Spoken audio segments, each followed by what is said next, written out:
Shikues të CNA ju përshëndes. Në minutazhin në vijim do të kemë në një lidhje Skype zotin Andrea Mano, deputet aktual i Parlamentit të Shqipërisë, por gjithashtu edhe kandidat në zgjedhjet e 11 majit i koalicionit Partia Demokratike Aleanca për Shqipërinë Madhështore. Zoti Mano, përshëndetje, faleminderit që pranuat ftesën. Përshëndetje nga unë dhe faleminderit për ftesën tuaj. Faleminderit dhe juve. Doja ta nisja me rrugtimin tuaj si deputet i Parlamentit të Shqipërisë që prej tetorit dhe deri kur nisi fushata parlamentare. Si ka qenë ky rrugtim për ju? Ka qenë një eksperiencë e re, ka qenë një eksperiencë në të cilën unë kuptova se është shumë e rëndësishme që qytetarët të kenë zërin e tyre në parlament, shumë e rëndësishme që qytetarët të kenë përfaqësuesin e tyre në parlament. Ka qenë një rrugtim në të cilin kemi pasur një jetë parlamentare shumë aktive. Ka qenë një periudhë në të cilën ne jemi munduar që të bëjmë sa më shumë të jetë mundur presion mbi qeverinë. Diku e kemi arritur, diku nuk e kemi arritur. Për shembull, për sa i përket kodit zgjedhor kemi pasur një dakordsi në disa momente, për sa i përket votës së emigrantëve që ka qenë edhe synimi jon kryesor, kemi pasur edhe këtu një dakordsi, pasi pala tjetër nuk pranonte fillimisht votën e emigrantëve dhe më pas nuk pranonte regjistrimin e emigrantëve me kartat e identitetit të cilat kishin mbaruar dhe më pas nuk pranonte që të regjistroheshin emigrantët të cilët nuk kishin karta fare, por që kishin pasaporta të një vendi evropian. Kemi bërë një luftë të ashpër në parlament, arritëm 2 të parat me sukses, të fundit nuk arritëm dot dhe këtu gjej rastin të kërkoj edhe një ndjesë të gjithë shqiptarëve në mbar botën, të cilët kanë dashur që të regjistrohen për të votuar në këto zgjedhje dhe nuk krijua kjo mundësi. Nuk e krijua sepse nga pushteti dhe nga qeveria aktuale nuk u lejuan që ata të votojnë, megjithëse dokumentat e tyre kanë qenë të vlefshme dhe pasaportat e tyre të një vendi evropian apo të një vendi siç ka qenë Shtetet Bashkuara të Amerikës apo edhe Kanadaja apo dhe Australia ishin pasaporta valide të vlefshme, të cilat sigurisht kanë një siguri shumë më të madhe se sa dokumentat tanë. Gjithsesi këtë gjë nuk e arritëm. Ka qenë disa seanca parlamentare në cilat ne kemi luftuar fort për buxhetin e këtij viti, një buxhet i cili ka qenë totalisht i zbalancuar, ka qenë një buxhet elektoral sipas mendimit tonë, dhe ka qenë seanca tjera në të cilat ne kemi vendosur që të mbrojmë të drejtën tonë në shumë aspekte të ndryshme, siç kemi pasur dhe kemi bërë një luftë të fuqishme për sa i përket bordit të televizionit shqiptar, të radio televizionit shqiptar i cili ka pas probleme, është shkarkuar dhe më pas janë emëruar antarë të ri. Pra dua të them me pak fjalë që mos e zgjasë shumë, megjithëse ka qenë muaj të shkurtër, jeta parlamentare ka qenë goxha e ngjeshur dhe ka pasur goxha zhvillime. Ju jeni marrë me politikë për një kohë të gjatë në Partinë Demokratike, ndërsa kur shkuat në parlament, ose të paktën siç e shohim dhe ne jashtë asaj seance, do duhet diskutohen deri diku dhe hallet e shqiptarëve, por duket sikur është ndruar më së shumti në një aren debati me fyrje apo akuza personale, do ta cilësoja. Do të ishte kjo mbasi një ndryshim i mirë për parlamentin e ardhshëm, por edhe ato që vijojnë?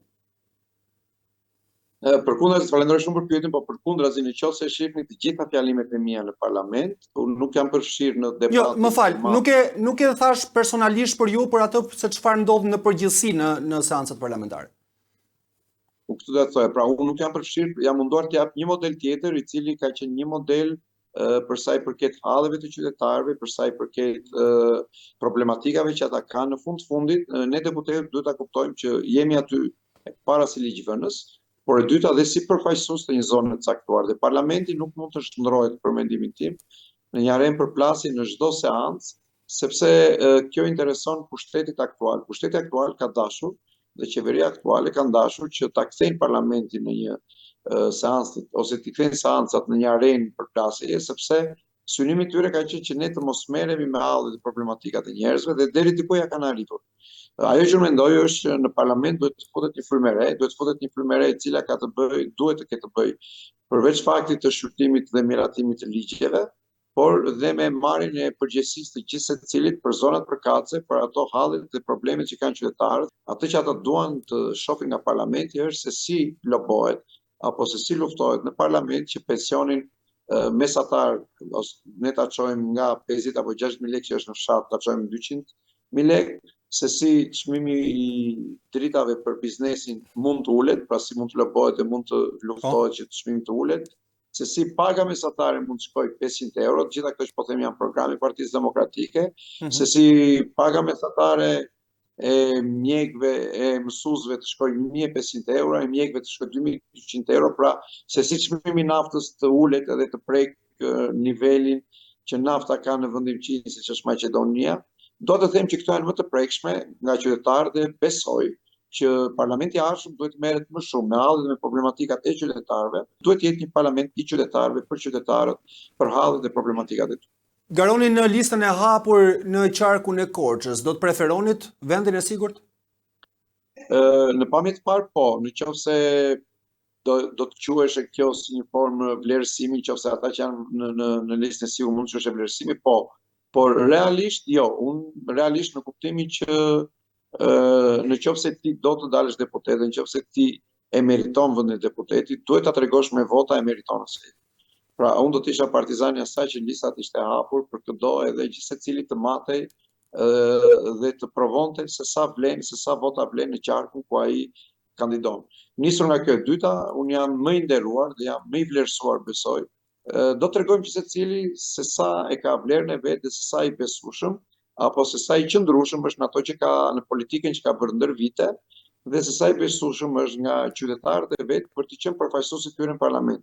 Unë besoj që një deputet i dal nga lista e hapur ka një vlerë të shtuar sepse ka votat me veten e vet dhe ka votat e qytetarëve me në anën e tij. Kështu që besoj që nga kjo anë unë jam i nderuar dhe jam i privilegjuar që u zgjodha nga Partia Demokratike dhe nga kryesia e Partisë Demokratike dhe kryetari i Partisë Demokratike kuptohet, për të qenë pjesë e listës së hapur për të kandiduar dhe për të garuar për të mbledhur vota për Partinë Demokratike në qarkun e Korçës.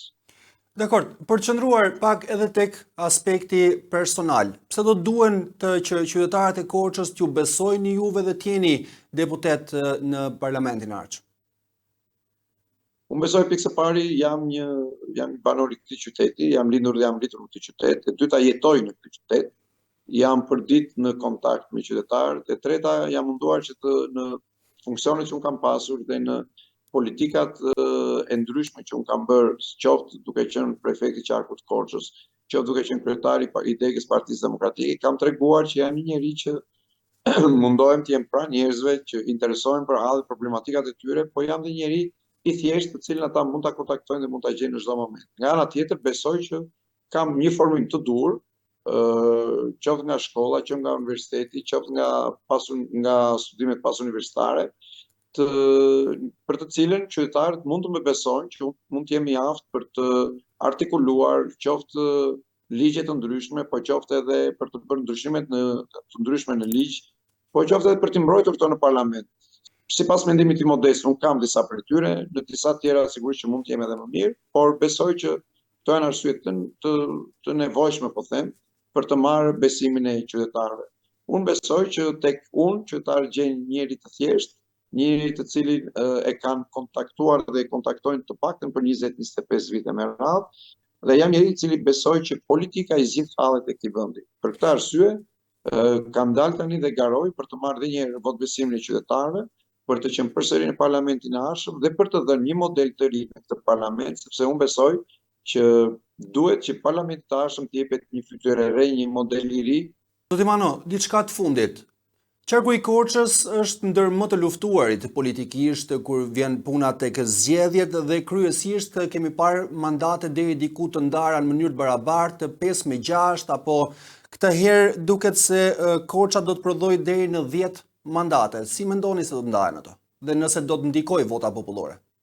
Zgjedhjet e fundit në vitin 2021, ne jemi ndarë, ka qenë rezultati 6-5 në favor të Partisë Socialiste, me diferencën e qarkut, në qark diku në 1.800 vota, kurse diferenca në bashkinë e Korçës ka qenë vetëm 100 vota.